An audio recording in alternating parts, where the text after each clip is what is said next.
Hello friends, welcome to my channel Sushant Chesswise. Today we are at the next topic, that is the endgame studies explained. We are at the 31st position of our topic. Today we have got a unique case. We have got queens versus opposite colored bishop, and we see that the black king is caught in a mating net. So here we see various motives which are used for trapping the black king, and with the queens on board things look little difficult because there is no direct way to win in the position.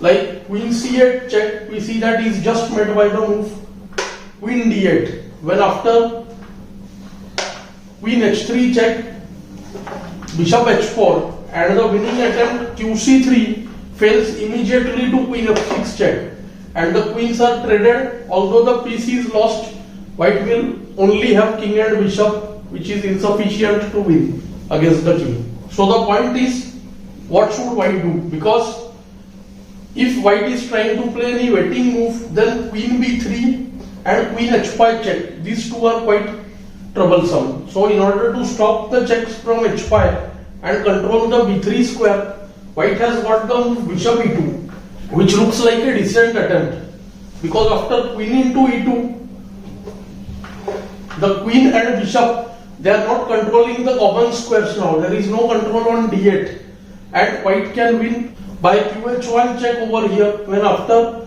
queen h5, bh6, qh6 mates. White can also win after qc8 check, king h7, qg8, kh6, qg6 mates. So taking the e2 bishop is losing for black. But here black has the very simple option. Again he can go qd8, and we see the same problem. After qb2 check, there is queen f6 check, and after qh1 check, again comes bh4. We can make out that the move b2 is also insufficient. What is the right way of winning here? So we note that we have to stop the move qd8, okay, and bd8. So we have to break the defense of the d8 square. So white can use the concept of interference. So we see the line of defense and we interfere a piece. So white plays the move bd3. Well, queen b3 check is taken care of, but there is queen h5 check still available. But the point is, after qh5 check bg6, the queen will no longer have access to the h7 square. Queen f3 check is not possible. Queen has to either return back to d1 or queen has to go to h4, still controlling the d8 squares. Let's go to the variation. qh5 check, bishop g6, and now if queen returns back to d1, qb2 check, forcing qd4, bf6, and queen f6 checkmates. So the common square is not available for the queen and bishop to block. The only move qh4, and now this is a tricky situation when we feel that after qb2 check, black has the move bf6, and after qc8 check, black has bishop d8.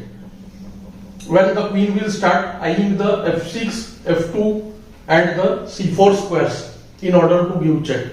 So white plays qb2 check. This is the most difficult point of the position, where now white controls the squares from where black can give check. By forcing bf6, white has stopped the check from f4 and f2 squares, and now he has to just control the check from c4 square. So here comes the move qb5, creating two threats, one queen e8 mate and second queen going to h5, and there is no way to control both.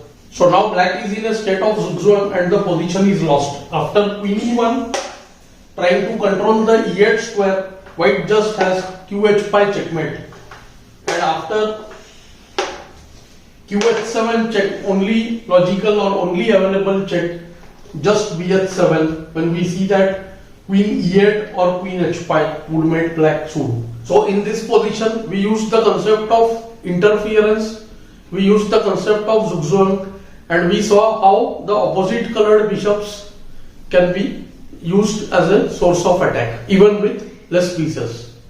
I hope you are finding these lessons useful. Do like, share and subscribe the channel. Thanks for your time.